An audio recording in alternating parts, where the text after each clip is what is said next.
Dan, the Israeli Prime Minister is probably the foreign leader that knows the Oval Office better than anyone else. His second trip to the White House this year. What came out of it?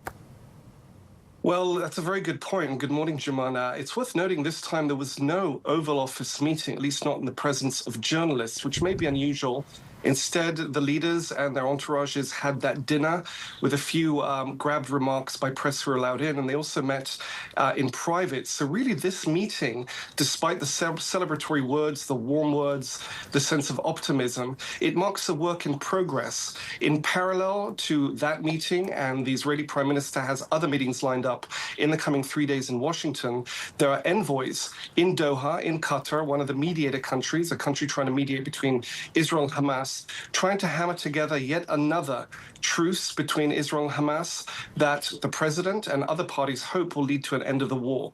But there's a big question mark over whether that will happen, which may go some way to explaining why we have yet to have firm final statements on where this crisis is going from either leader in Washington.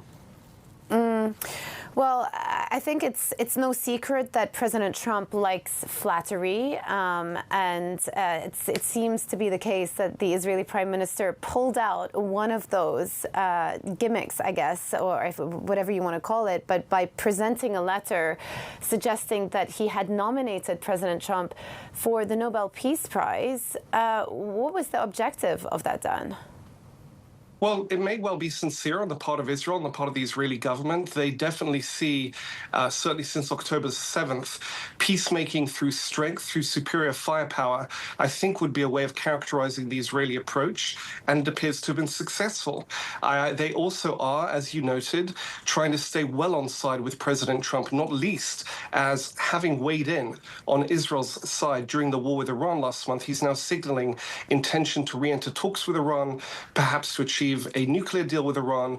The Israelis would not necessarily rule this out, but they do want to know for sure that should Iran be suspected of using such talks as cover for an attempt to reconstitute its nuclear program, that the Israelis, perhaps with US support, would be able to go back in militarily.